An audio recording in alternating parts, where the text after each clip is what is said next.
I have to say I'm a bit surprised. Those train cars in the water I thought would be fully submerged underwater. They're only partially submerged.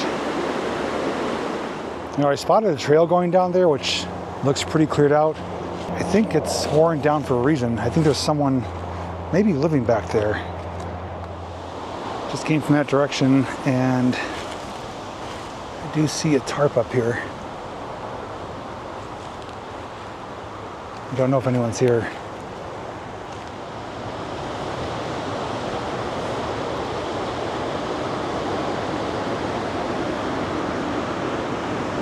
Yeah, she's flowing pretty good. Roaring Brook is certainly roaring, holding true to her name. For the past 2, maybe 3 weeks, if not longer, Pennsylvania, specifically the northeast part of it, has received more rain in that amount of time than we typically receive all summer, which means water levels are up nearly everywhere. Certain areas have flooded, and although we have had no rain for about 2 days now, as we can see, the water is still ripping pretty good. And I figured we're out here for a bike ride, why not stop and check it out, see a few parts of Roaring Brook, see what the conditions are like, and show you a little bit around the area too. So if you want to check out this and a few other things, all you need to do is come along with me. We're just standing on the pipe. Came down here near the water's edge on this rocky outcrop. It's also a huge fishing spot in the summer. You'd be hard pressed to find a day that you won't find anglers down this area, even further down, closer to Dunmore. And just to put things into perspective, if you're not familiar, or if you are familiar, the Naples Junkyard and Scrapyard is up there on the other side of the tracks, maybe about 100 yards. D&L railroad tracks are right there with the train bridge. And this is Roaring Brook, which comes from higher up, I would say before the 380 bridges. Helps fill up the reservoir number 7 dam. And then discharges here, makes its way down into the city of Scranton and the Lackawanna River, I believe.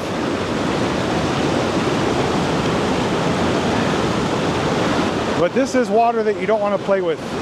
I've seen it much calmer. I've also seen it much angrier. But it's, like I said, moving at a pretty good pace. If you were to fall in, you would get swept down and you won't be able to get out until somewhere down there. And on top of that, it's not terribly warm yet. We have had a couple days near 80. Today is only about 60 degrees and it's overcast and cloudy, but she's moving pretty good. You see a downed tree there as well. And at some point they put in this large concrete retention wall to help with erosion, because the amount of force that comes down here would erode away natural material. So they had to put up some reinforcement here, which is still getting eaten away right there from the battering of the water. But we're going to go up on top of the wall though, get a better view of the falls and the bridge. Old stonework here in the area.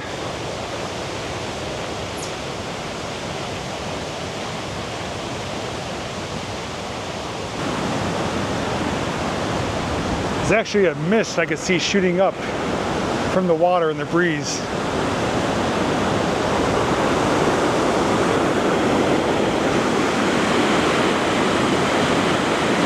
So that is DL, Delaware Lackawanna. Steamtown uses that as well for excursions to Boothboro and Tobyhanna. And there's an abandoned line next to it. That was the Laurel Line trolley service. It used to run between Wilkes-Barre and Scranton. And one of its major stops was Rocky Glen Park. But look at the force here.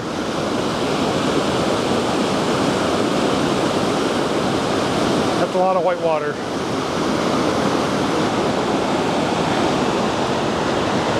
If you were to follow it down, it'll take you right into Dunmore, like I said. Downtown Dunmore.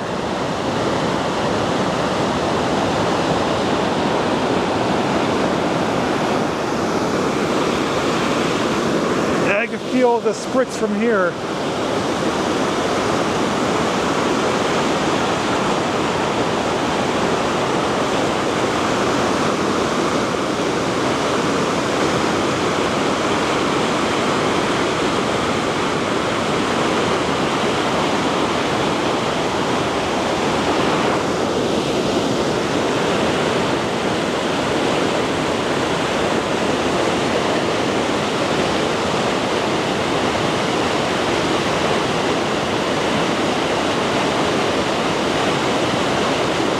It's a nice area.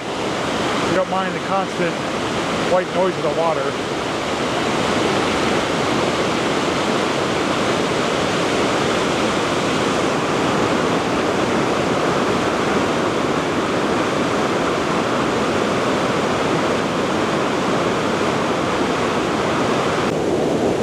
Standing behind the wall here, just at the top of the falls. You can see how fast it's moving.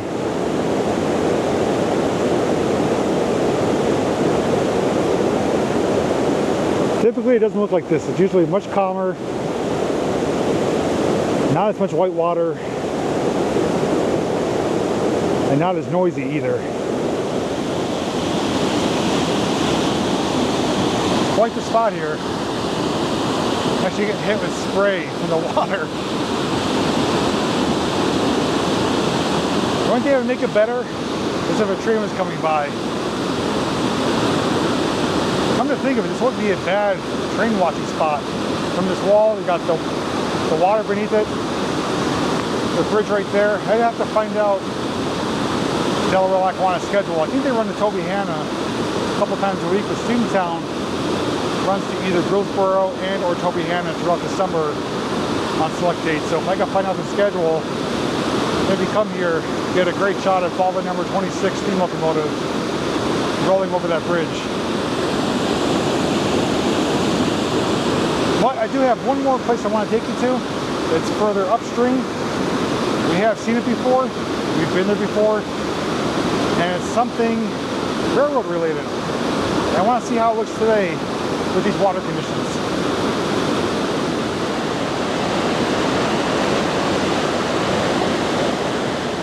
Although this is not our next location, it's a little pit stop along the way. I always enjoy stopping to show you this. The old pump valve house, 1893, completely constructed out of stone. Arched entryway there. The old wood beams there on the inside. All the holes in the corrugated roof. And right there is the valve. Since it is a valve house, obviously. There's one there and another one right there against the wall. So a pipe system does run underneath here into this building. This was the control for it. Someone's had some fires in here as well. It's a neat little structure. Smells like fire in here. Obviously people do come party. Heavy steel door, which is looks like it's been shot through possibly. A block missing, but the H's still there. It's holding up quite well. It's just up a little bit from the Roaring Brook water source right there, so just above it. And just to show you behind it, you may notice this rock pile, just rocks placed on top of each other. The pipe's under there. Those rocks are to protect it, so that pipe comes underneath there and enters into the building somewhere underground. So this is the back side of it there. Just wanted to kind of show you how it works. Even though we have seen it, checked it out, documented it before on my channel, since we are passing by the area, just wanted to give you a brief look at it while we're here. But we're gonna move on to our next location. I used to always come walking through this way to get to these locations. It's so much quicker on e-bike. And low bridge there. Foliage growing in, everything's kind of weighted down with the branches and stuff. So makes navigating a little bit more difficult in some areas, but still much quicker than walking. You know, I spotted a trail going down there, which looks pretty cleared out. So I was curious as to where it goes. I mean, I know the direction it goes, but I think it's worn down for a reason. I think there's someone maybe living back there. Might get a closer look. I did see a blue tarp. Just came from that direction, and I do see a tarp up here. I don't know if anyone's here. What do you guys think? You think it's like a campsite?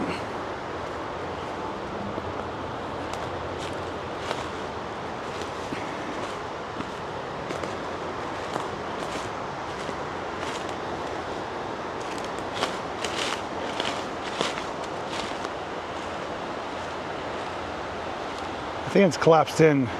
I think that post should be standing up straight. Got numerous branches tied off. We even have some plastic piping. This looks like a car jack or a signpost or something. They use both electrical tape and duct tape. And they've been having a fire here. Nice spot for it, right against the rock face here. And they've been hitting the Heineken and that Miller Lite? Yeah. It looks like they didn't put a whole lot of effort into it. It is taped up in numerous areas here. Tape is ripped. Not a long-term sturdy structure. Just enough to keep rain off you. I wonder if maybe it's just to park their equipment under here, like a motorcycle side-by-side, keep it dry. Or if it is actually for a type of shelter. I don't know, but it's definitely recent, but not put together all that well. But if you have thoughts on what you think it is or used for, let me know down below. Any of this look familiar to some of you?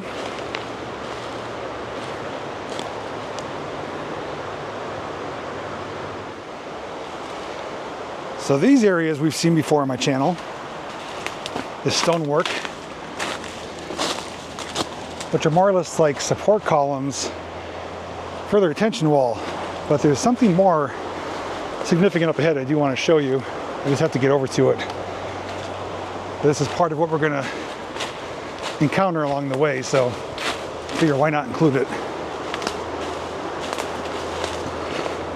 Now I was guilty of this too. At first glance, this looks like remnants of a train bridge. There's 3 piers here, 3 columns, but a train never came across here. The reason I know that is because what used to cross it is still right here. A pipe system that's coming out of the ground through that rock face, stone face, coming under the rails, and was supported by these 3 columns.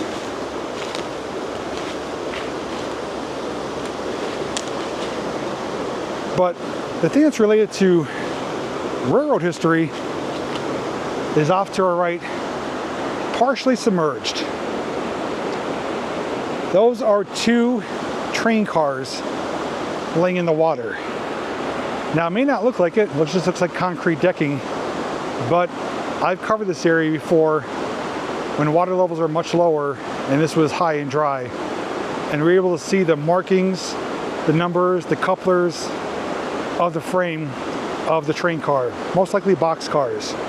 So you have to envision 2 box cars, 2 train cars placed in the water side by side.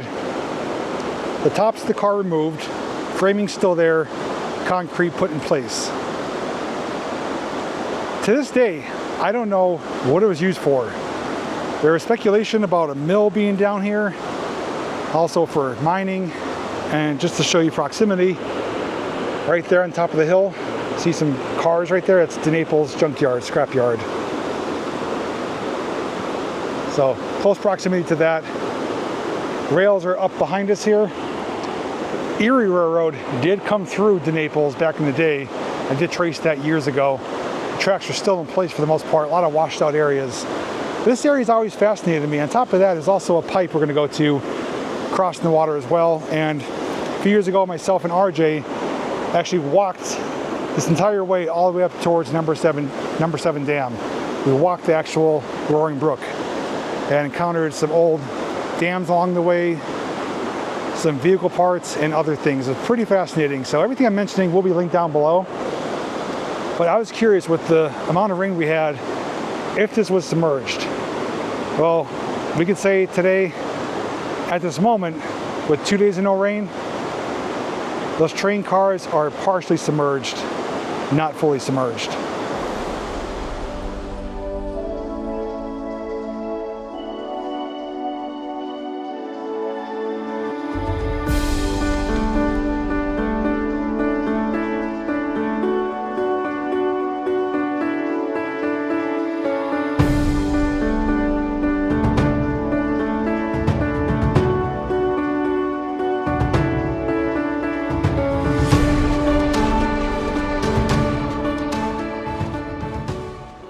I walked through numerous spider webs getting here. So we're now on a platform, which is one edge of the pipe. And here we'll get a better visual representation of everything.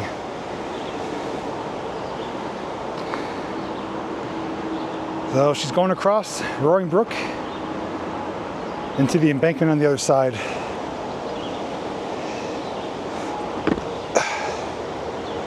Should be able to walk part of the way out.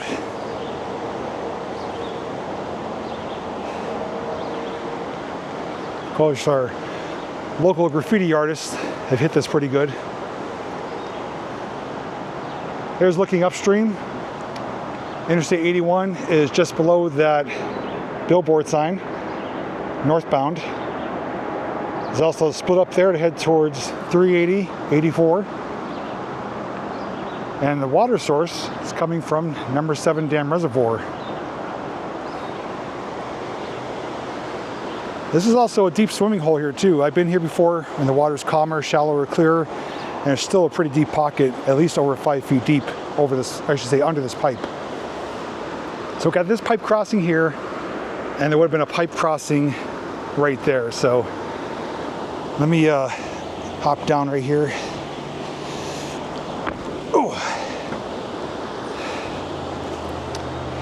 Yeah, here you can get a kind of perspective as to how deep the water is. You can see that rock shelf, and it drops off right beneath it. You can also see a valve right here for like a side discharge, and that is fractured away really bad.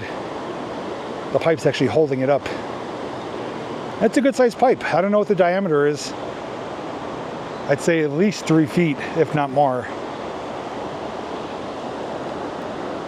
And water's still going through it. I'm watching my footing here because I don't want to take one step and have nothing to step onto. As you could see, water is dripping out of the pipe. That's coming from inside the pipe. So water is still flowing through it. I just don't know where it's going, if it's still used for its intended purpose or if it's just forgotten technology in history, so to speak. But train car is not submerged though. I'm surprised. I bet if we were here after a few days of steady rain that we had, if I came, let's see, today's Sunday, if I came here probably Thursday, Friday, it would probably be fully underwater. I was actually standing on that though, me and RJ, and got out to it really easily when the water was much lower. This ended up being kind of a spare of the moment video just because I was in the area for other things I'm filming, and I was curious about the train car and also heard the roar of the water back where we started, so I figured why not show it to you, give you an update in the area, show you how things are pretty much still the same, just nature reclaiming it. I worked up a pretty good sweat, even though it's only in the 60s out, it is muggy, and the bugs are definitely attracted to my sweat, so I don't want to stay here too much longer. But anyways, wherever you are, if you are in an area that has received substantial amount of rain the last few weeks, let me know down in the comments, have any areas or any items been affected, or at least where you are personally. I do know there are nearby towns that did receive road flooding, some basements that were flooded, but nothing too severe. We haven't received all the rain all at once. It's kind of been a few days of rain, a day of no rain, a couple more days of rain, so it's been off and on, but it's been a considerable amount of rain over a 3-week period, so everything is up for the most part. But I'm actually hoping we do get a drought this summer, although it's not good for, you know, grass and plants and farms and stuff like that. There are things that require me to have low water levels to film, both, let me just say, canal areas, so to speak, kind of like canal areas, but not old canals, different. I do require little to no water for that video. There's also a couple areas that do require me to go snorkeling that we found last year or the year before, that if it was like this, it's too cloudy, too murky, too fast moving to actually be able to document it. So hopefully later this summer we get a break from the rain for at least a week or two, if not longer. I could get a couple of those videos done that pretty much do involve me getting wet or trying to stay dry, depending on the location. But anyways, thanks for coming along for today's little side adventure as we checked out some areas along Roaring Brook here just outside of Dunmore, Pennsylvania. Love to hear your thoughts down below and to hear what things are like where you are. Anyways, thanks for watching, and until next time, I'll see you in the next video.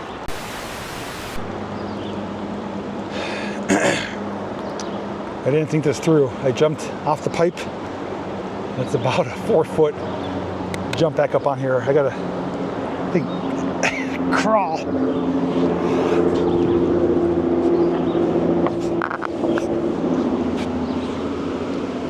That was not graceful. Seemed like a good idea at the moment.